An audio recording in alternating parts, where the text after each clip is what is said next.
하셨습니까? 예수님의 이름으로 환영합니다. 우리 한번 옆 사람과 인사하겠습니다. 오늘 예배의 주인공이 됩시다. 뒷사람하고도 합니다. 오늘 예배의 주인공이 됩시다.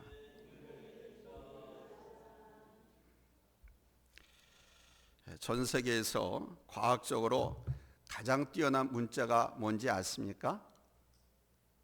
영어, 프랑스어, 라틴어, 일본어, 뭔지 아세요? 우리 한글입니다. 놀라지도 않네요. 한번 놀라보세요. 이거 놀라지 않은 것 같아. 세계 각국의 언어를 가장 정확하고 규칙적으로 또 문자로 표기할 수 있는 것이 우리 한글입니다. 따라서 우리 한국인은 참으로 감사하고 긍지를 가져도 충분합니다. 그런데 이 한글이 창제되면서 한글로 쓴 용비어천가라는 책을 아시는지요? 아십니까? 용비어천가, 이 책은 조선 건국의 시조들을 찬양하고 이조 왕조 창건을 합리화하는 서사시입니다. 그런데 이것을 한문이 아닌 한글로 지었습니다. 그 내용 가운데 제2장에 이런 내용이 있습니다. 뿌리 깊은 나무 바람에 흔들리지 아니하므로 꽃이 좋고 열매가 많으니 샘이 깊은 물은 가뭄에 마르지 아니하므로 내가 이루어져 바다로 흘러가나니. 이 용비어천가 자체가 지배자와 가진 자의 합리화를 위해서 쓰여졌다는 면에서는 그리 내키지 않습니다만, 이 제2장의 서사시는 매우 교훈적이고 사실적입니다. 그래서 저는 이 내용을 매우 좋아합니다. 제가 휘문고등학교 시절 고전문학을 배우면서 이 시를 처음 접했는데 항상 마음에 담고 가끔 이 시를 읊으면서 다니곤 합니다. 식구 그대로 뿌리 깊은 나무는 바람에 흔들리지 않습니다. 뿌리가 깊기 때문에 비바람이 불고 창수가 나도 쉽게 펴이거나 넘어지지 않습니다. 그러나 뿌리가 얕은 나무는 크기와 상관없이 태풍이나 많은 비에 펴이고 넘어지죠. 깊은 샘은 마르지 않습니다. 언제나 물이 솟아서 갈증을 채워줄 수 있습니다. 이것은 비단 나무나 샘뿐 아니라 건축물에도 적용이 됩니다. 건축물의 기초가 깊고 견고할 때 그 건물은 외부적 환경, 곧 지진이나 태풍 등에 의해서 무너지지 않습니다. 그러나 기초가 깊지 못한 건물은 외부 요인에 의해 쉽게 손상될 수 있습니다. 그런데요, 이것은 우리 인생에도 그대로 적용됩니다. 깊이가 있는 사람은 세상 환경이나 조건, 시험이나 시련 등에 의해 흔들리지 않습니다. 깊이가 있는 교회 또한 마귀의 유혹이나 시험, 시련 등에 의해 무너지지 않습니다. 그러나 깊이가 없으면 흔들립니다. 무너집니다. 중요한 것은 그래서 깊이입니다. 여러분의 깊이는 어떠하십니까? 우리 교회의 깊이는 어떠하다고 여러분 생각하십니까? 우리 한국교회를 들여다보면서 깊은 애정을 갖고 우리 한국교회의 현실을 적나라하게 지적하고자 합니다. 첫째, 우리나라에는 교회와 예수 믿는 교인들은 많은데 세상을 변화시킨 능력이 전혀 없고 교회 안에 사역은 많지만 열매가 적다는 것입니다. 두 번째는 목회자들에 대한 고민입니다. 목회자들의 모임은 무수히 많은데 참석해보면 다 공허하고 또 목회자들은 까닭없이 쫓기는 분주한 목회들을 하고 있습니다. 그러면서 목회자들 가슴 속에는 불안과 경쟁의식 그리고 초조함에 둘러싸여 있고 사역의 기쁨을 잃고 있습니다. 세 번째는 우리 성도들에 대한 고민입니다. 성도들이 예배와 기도의 삶은 있는 것 같은데 코로나 같은 작은 태풍에도 수없이 교회를 떠나가고 배도하고 신앙을 접는 것을 보면서 성도들의 마음속에는 항상 염려와 두려움, 세상에 매여서 죄에 빠져가지고 자유하지 못한 삶을 살고 있다는 것입니다. 저는 원인이 무엇일까를 생각해 봤습니다. 그 과정에 하나님을 사랑했던 탁월한 사람들의 삶을 연구해 봤습니다. 그 결과 저는 다음과 같은 결론을 내렸습니다. 그들은 탁월한 업적을 남기거나 대단한 뭔가를 이룬 사람들이 아니라 영적인 뿌리가 깊은 사람들이었다는 것입니다. 영적인 뿌리가 깊은 사람들이었기 때문에 이들은 하나님에 대한 사랑과 영혼에 대한 사랑이 깊었다라는 것입니다. 첫 번째 내집니다. 따라서 우리는 믿음의 영적 뿌리를 깊이 내려야 합니다. 한국교회가 세상에서 영향력이 없고요, 믿음의 사람들이라고 하면서도 세상에서 환난 중에 잘 넘어지는 것은 바로 이 영적인 깊이가 없기 때문입니다. 죄송하지만 우리 한국교회는 영적인 체험은 강조했지만 내면의 깊이는 다루지 못했습니다. 부흥회를 하고 기도원에 가서 기도를 하고 금요철을 하고 수도 기도회 등 많은 교회 예배들이 이 영적 체험을 강조하는 것들입니다. 때문에 개인적으로나 공동체적으로 깊이가 부족한 것입니다. 여러분 아십니까? 영적 체험과 영성 생활은 다르다는 사실을. 영적 체험과 영성인 생활은 다른 것입니다. 대체로 영적 체험이라고 하는 것은 뜨거운 것, 저 위에서부터 내리는 강력한 체험 등을 의미합니다. 우리를 기도할 때 방언의 역사가 있거나 뜨거운 체험을 통해서 신체의 변화나 자유의 경험이 일어난다거나 은사 등이 일어나는 것 등을 의미합니다. 이것은 주로 몸으로 느낄 수가 있고 겉으로 드러나지요. 그런데 이런 체험을 할 때 영적인 새로운 차원으로 나아갈 수 있습니다. 강력한 체험은 마치 에너지와 같습니다. 에너지는 자동차를 움직입니다. 에너지는 비행기를 뜨게 합니다. 공장의 에너지는 기계를 돌립니다. 이와 같이 우리가 강력하게 체험하는 불같은 성령의 역사는 우리를 움직이게 하고 강하게 하는 것입니다. 그러나 거기 머물면 고갈됩니다. 불은 곧 꺼집니다. 외적인 모든 것은 시들고 멈출 때가 있습니다. 계속해서 불이 타오를 수는 없지 않습니까? 장작이 다 터버리면 어떻게 됩니까? 꺼져버립니다. 차의 연료가 떨어지면 멈춥니다. 비행기의 연료가 떨어지면 추락합니다. 그러나 내면의 깊이가 능력이 되면 그 능력과 함께 외적인 능력으로 들어갈 때는 더욱더 강력해지고 여러분 그 힘은 계속되는 줄로 믿습니다. 따라서 우리는 믿음의 영적인 뿌리가 깊어야 돼요. 믿음의 영적인 뿌리를 여러분 교회에 깊이 내리시기를 예수님의 이름으로 축원합니다. 왜 교회에 내려야 되느냐? 교회는 그리스도의 몸이기 때문에 그렇습니다. 아멘. 그리스도의 몸된 교회의 뿌리를 깊이 내리셔야 여러분들 더욱더 강력한 내적인 힘, 믿음의 능력으로 여러분에게 맡겨진 사명을 감당하고 여러분이 해치워야 할 그 모든 문제들을 해결하고 하나님 앞에 영광 돌리며 승리하는 삶을 살게 되는 것입니다. 두 번째로 이런 면에서 우리 성도는 영적인 깊이가 있어야 됩니다. 그리고 그 영적인 깊이 뭐냐? 세 가지를 말씀드리려고 해요.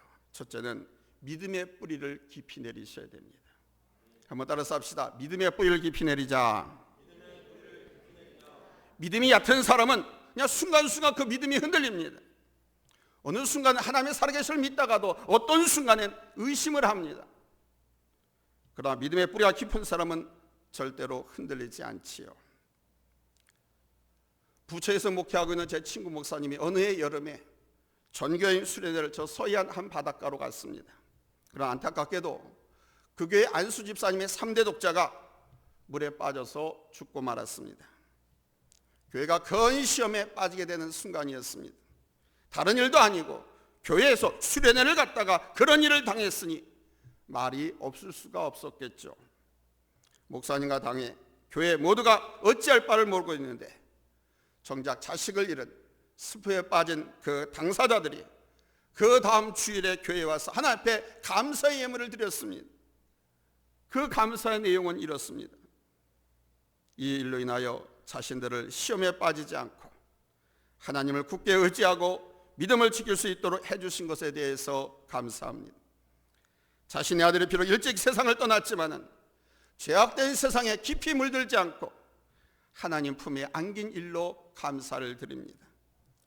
또한 모든 성도들이 함께 애통해 준 일로 감사드립니다.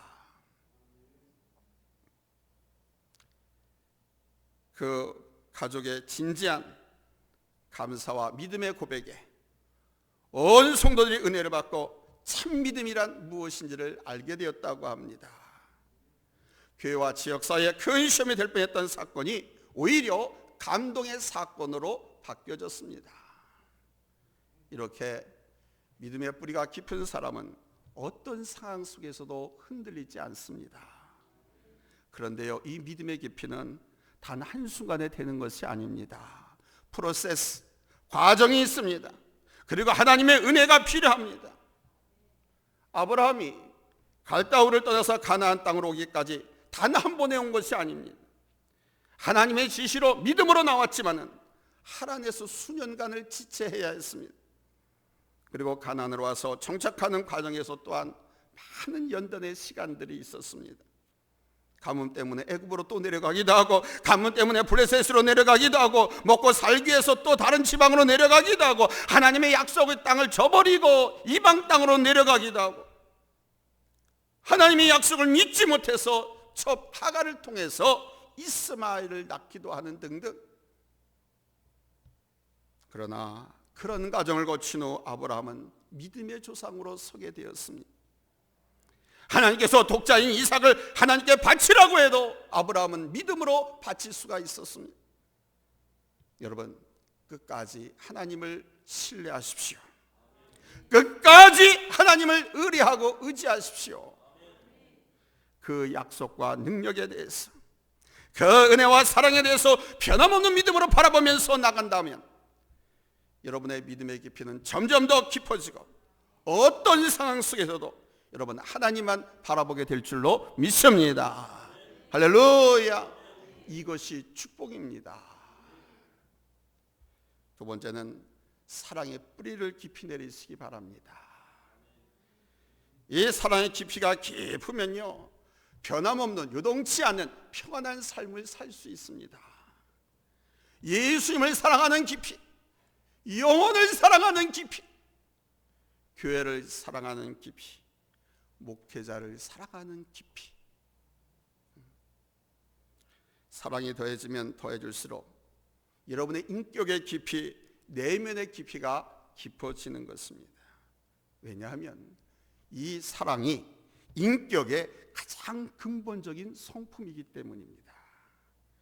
이 사랑이 익으면서 깊어질 때 다른 성품들도 덩달아서 아름다워지는 거예요. 좋아지는 거예요.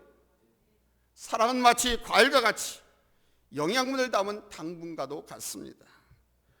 과일에서 당분이 빠지면 싱겁거나 먹지 못하죠.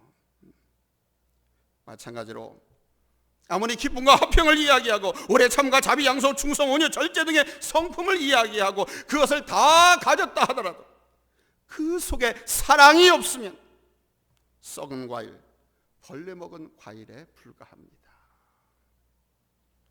그러나 사랑이 담긴 기쁨과 화평, 사랑이 담긴 오래 참음과 자비, 양성, 충성, 온유, 절제는 내 내적인 능력이 되는 것입니다. 사랑이 깊어지고 무르익을 때 모든 성품도 함께 있고 성숙해지는 것이거든요.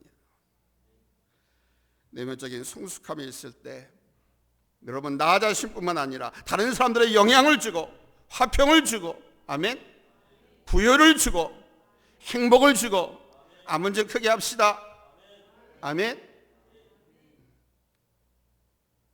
예수 그리스도를 드러내는 힘이 되는 거예요.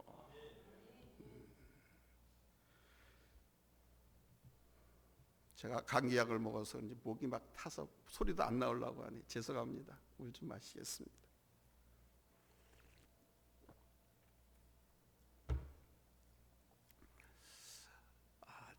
제 친구 목사님 부부에 대해서 좀 말씀을 드리려고 합니다. 서로 닮은, 오래 살다 보면 닮은다고 하는데 이 목사님 부부는 라이프 스타일, 생활하는 어떤 태도, 이게 완전히 다릅니다. 목사님은 오른손잡이인데 비해 사모님은 왼손잡이고, 목사님은 깔끔한 것을 좋아합니다. 근데 사모님은 바닥에 뭔가 떨어져도 잘 보지도 않고 잘 치우지도 않습니다. 목사님은 컵을 사용하면 발로 씻어서 그릇대에 올려놓는데, 사모님은 다른 그릇도 다 사용하고 나서 한꺼번에 설거지라고 그릇대에 올려놓는 그런 스타일입니다. 사모님은 화장품을 사용하고 나서 뚜껑을 잘 안 닫는데요.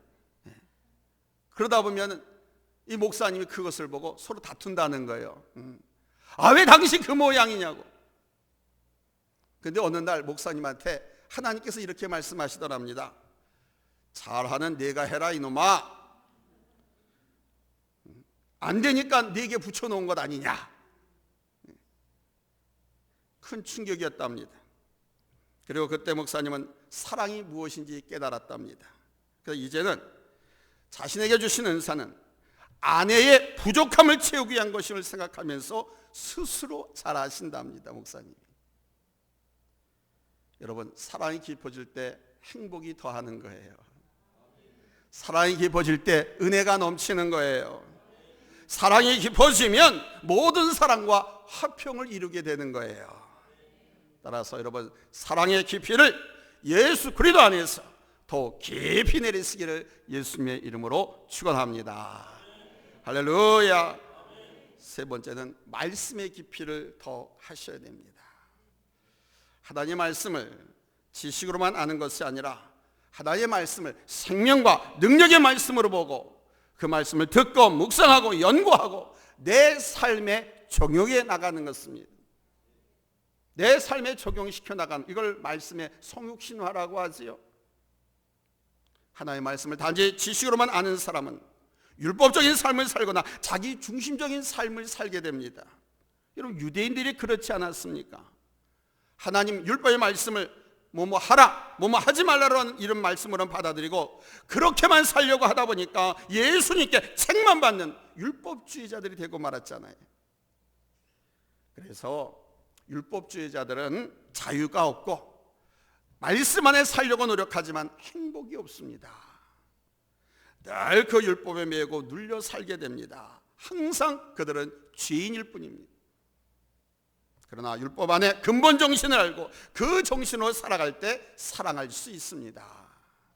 자유하게 됩니다. 신앙생활이 행복해집니다. 예수님의 행복은 여기에서 나온 거예요. 우리 그리스도인들의 행복은 바로 여기에서 나오는 겁니다. 바리새인들과 유대주의자들과 달리 예수님은 말씀 안에서 자유하셨고 행복하셨습니다. 그 행복으로 천국 복음을 전하셨습니다. 여러분, 하나님 말씀을 깊이 묵상하십시오. 또 주일마다 이렇게 주의 종이 온몸을 던져가면서 준비해서 여러분에게 이렇게 차려서 먹여든 이 하나님 말씀, 이 한 시간 듣고 그냥 흘려버리지 마시고 묵상을 많이 하십시오. 묵상하기 좋잖아요. 키세트에서나 중요한 말씀들을 PPT로 여러분에게 보여주니까. 그래서 어떤 목사님은 그러더라고요. 목사님, 참 설교가 은혜스럽고 참 좋다. 그런데 그렇게 설교하면 한번 했던 설교 또 못할 거 아니냐. 왜냐, 성도들이 너무 잘 알고 너무 이해하고 너무 바뀔 거 아니냐. 그러면서 옛날처럼 그냥 귀로만 듣는 설교하지. 저보러 그렇게 충고하는 목사님도 있어요. 성도들한테 또 이 설교 못할까 봐. 이 말씀을 드리냐 하면, 여러분, 제 설교는 쏙쏙 이해가 잘 되잖아요. 아멘. 은혜가 넘치잖아요. 아멘이 걸쩍지근한 거 보니까 별로인 것 같아. 다시 말씀드리면, 이 말씀 왜 드리냐, 여러분이 기억해서 다시 되새김질하고 묵상하기 좋다 이겁니다. 아멘. 그렇게 말씀을 묵상하면서 하나님을 알아가는 거예요. 아멘. 그래서 하나님을 알아가면 알아갈수록 그 지식이 알미 여러분의 능력이 되고 그 말씀으로 하여금 여러분으로 자유케 하고 여러분을 행복하게 하는 거예요. 하나님을 아는 지식의 깊이만큼 여러분의 믿음의 크기가 결정되는 것입니다. 우리의 믿음의 크기는 곧 내 인생의 크기이기도 합니다. 우리가 믿는 하나님의 크기만큼 내 인생의 크기가 결정되는 거예요. 내가 믿는 하나님의 크기만큼 내 인생의 바운더리가 결정된다는 겁니다. 우리가 알고 믿는 하나님의 크기는 곧 내 인생의 크기입니다. 잊지 마십시오.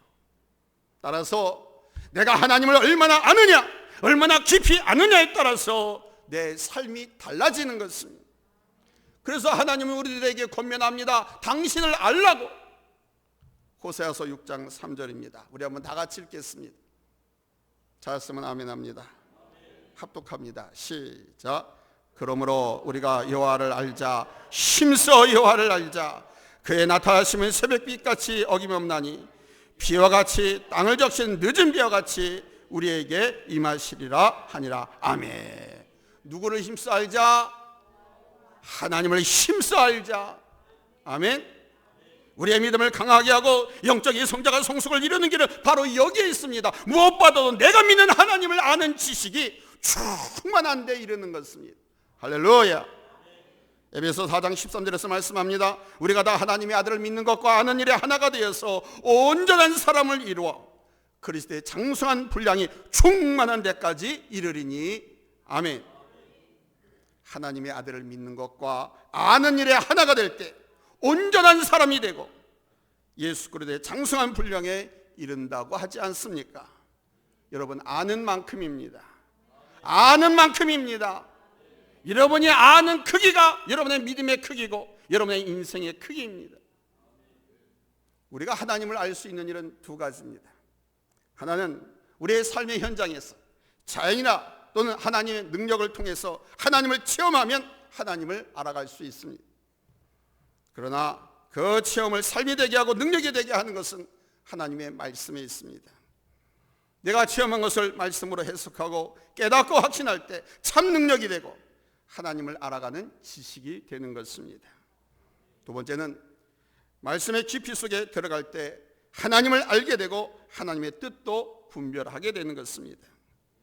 구약의 다니엘이 하루는 에레미야서를 읽다가 70년 해를 깨닫고 왜 자기 민족 유다 민족이 망했는지를 깨달았습니다. 그리고 하나님의 구원의 손길이 이제 얼마 남지 않았다는 사실을 깨닫고 하나님 앞에 조상들이 지은 죄를 대신 회개했습니다. 그리고 하나님의 깊으신 섭리 앞에 경외감으로 살았습니다. 네 번째는 기도의 깊이를 더하는 것입니다. 믿음과 사랑의 깊이, 말씀의 깊이가 더했으면 기도의 깊이가 달라지는 것입니다. 다니엘의 말씀을 읽다가 70년 해를 깨닫고 조상을 대신해서 회개의 기도를 드렸습니다. 하나님이 행하신 그 일이 공의로운 일임을 고백한 것입니다. 자기 조상들이 잘못해서 나라가 망했고 포로로 끌려와서 70년 동안 이렇게 포로 생활, 노예 생활을 하고 있다는 것을 깨닫고 회개했습니다. 사실 다니엘이 잘못한 것 없어요. 조상들이 지은 죄입니다. 그런데 다니엘은 대신 회개했습니다. 기도가 깊을 때는 이렇게 기도하게 된다는 것입니다. 내 부모, 내 형제, 내 선배들, 내 조상들, 내 이웃이 잘못한 것도 내가 그를 바로 잡아주지 못했어. 내가 그와 함께하지 못해서 그래서 내가 회개하는 겁니다. 믿음과 사랑과 깊으면 이렇게 기도의 깊이도 깊어지는 것입니다. 자기의 필요를 간구하기보다는 기도의 깊이가 깊어지면 오히려 자기를 내어놓는 기도를 한다는 것입니다. 여러분도 잘 아는 수녀 이혜인 씨, 이분이 장미의 기도라는 시를 지었습니다. 피게 하소서 주여, 당신이 주신 땅에 가시덤불 했으며 피 흘리는 당신을 닮게 하소서. 태양과 바람, 흙과 빗줄기에 고마움 새로 피며 피어나게 하소서. 내 뾰족한 가시들이 남에게 큰 아픔을 남기지 않게 하시고 나를 위한 고뇌 속에 성숙하는 기쁨을 알게 하소서. 주여, 당신 한 분만 믿고 사랑하게 하소서. 오직 당신만을 위해 마음 가다듬는 슬기를 깨우치게 하소서. 진정 살아있는 동안은 피 흘리게 하소서. 죽어서 다시 피는 목숨이게 하소서. 사랑하는 성도 여러분, 예수 그리스도 안에 온전히 뿌리를 내리시고 예수 안에서 공급받으시고 주님과 같이 스텝 바이 스텝 호흡해서 뿌리 깊은 삶을 사시기를 예수님의 이름으로 축원합니다. 예수 그대로 말미암고는 하나님께로 갈 수가 없습니다. 예수 그대로 말미암고는 진리에 이를 수가 없습니다. 예수 그리스도로 말미암지 않고는 하나님을 온전히 알 수 없습니다. 예수 그리스도로 말미암지 않고는 그 사랑을 배울 수 없습니다. 예수님의 말씀이 진리이자 생명입니다. 예수님께 기도하십시오. 그 이름으로 기도하십시오. 그리할 때 믿음의 깊이, 사랑의 깊이, 말씀의 깊이, 기도의 깊이, 영적인 여러분의 믿음의 삶의 깊이가 깊어집니다. 이 영적 깊이를 더 하셔서 더 강해지고 더 온전한 그리스도의 삶을 사시기를 예수님의 이름으로 축원합니다. 할렐루야, 할렐루야. 기도합니다.